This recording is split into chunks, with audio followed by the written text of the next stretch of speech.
ngobrol lagi, saya lanjutin lagi. Apa sih Mas Tommy yang belum mimpi Mas Tommy tercapai dalam segi dunia usaha, atau membuat apa gitu, atau trademark apa buat di Indonesia? Saya kira udah alhamdulillah udah mencapai apa yang saya harapkan. Tinggal nanti mungkin generasi mendatang saya yang akan mengembangkan lebih besar lagi.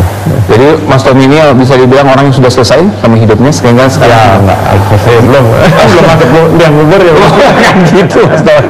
Jadi artinya sekarang Mas Tommy ingin mengabdikan dirinya untuk negeri ini, makanya mendirikan partai tadi kan. Oke, berkuasa. Nah kalau berkuasa itu, ngomong-ngomong soal berkuasa Mas Tommy, ini ngomongin saya kelewatan nih. Presidensial threshold sekarang tengah diuji. Nah harapan Mas Tommy sendiri gimana tuh? Presidensial threshold perlu atau enggak nih untuk yang sekarang nih nanti 2019? Buat Partai Berkarya sendiri itu bukan hal yang utama, karena memang kami fokusnya adalah gimana mendapatkan 80 kursi di DPR RI, dan itu kita akan upayakan maksimal dengan kader-kader yang ada. Dan untuk istana, penguatan istana, tentunya kami sekarang ini masih fokus pada koalisi yang pro rakyat. Itu yang kita utamakan. Kalau mengenai MK, saya kira kita tidak terlalu banyak berharap. Ya. Mas Tommy, ini masih soal balik lagi ke rumah ya, boleh ya? Sebentar lagi ke rumah. Pertanyaan banyak orang dan orang menduga-duga. Di sini ada bunker kan? Di mana bunkernya? Tunjukkan saya di mana bunker di rumah Cendana ini. Di sini ada kan gini, nah makanya ini beton semua. Saya kira itu isu aja.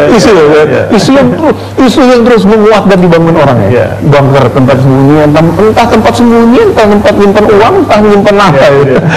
Nggak ada.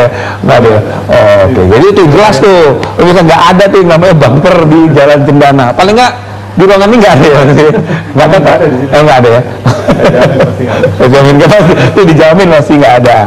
Oke, Mas Tommy, ini saya ada beberapa gambar, foto. Saya minta komentar singkat saja dari Mas Tommy ketika melihat gambar-gambar yang ada di sini. Kita bisa mulai, Mas Tommy ya? Boleh. Oke, Mas Tommy. Yang pertama adalah, kita lihat. Ini dia. Ya, itu WAS ya, orang manggilnya. Was. Ya. Gitu. Jadi apa namanya, lagi naik daun sekarang. Lagi naik daun. Oke, Was lagi naik daun. Itu komentarnya Mas Tommy. Kalau ini Mas Tommy, itu balapan di Sentul, balapan motor ya. Saya belum sempat Sentul tadi. Sentul bagaimana nasibnya? Masih setiap minggu ada kegiatan balap di sana. Tapi kebanyakan balapan kelas nasional. Mas Tommy masih sering ke sana? Ada jalan rutin? Nggak rutin? Nggak rutin ya. Oke. Ada rencana bikin sirkuit baru? Mudah-mudahan nanti. Oh, aduh, ini kita tunggu nih sirkuit baru. Karena soalnya sirkuit Sentul satu-satunya kalau bisa saya bilang yang internasional ya, yang sampai dengan hari ini di Indonesia ya. Dan itu juga digagas oleh Mas Tommy. Sekarang belum ada lagi. Dulu ada upaya-upaya dulu mau membuat di Bali, di tempat lain di Karawati dan sebagainya, tapi belum berhasil juga. Oke. Ini masih hubungan dengan otomotif. Timor. Ya. Dan alhamdulillah sampai sekarang masih banyak yang pakai di daerah.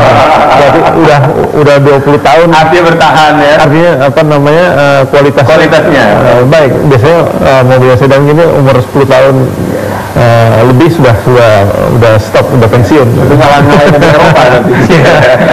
Tapi kami dulu memilih Timor, spek tersebut tidak salah.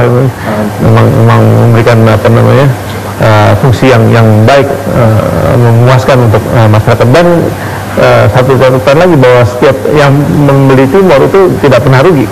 Pasti harga jualnya lebih jadi udah pakai. Masa sih Mas? Ya, gitu. Pakai yang pertama itu harganya 26 juta. Sekarang harga paling murah 35-40 juta.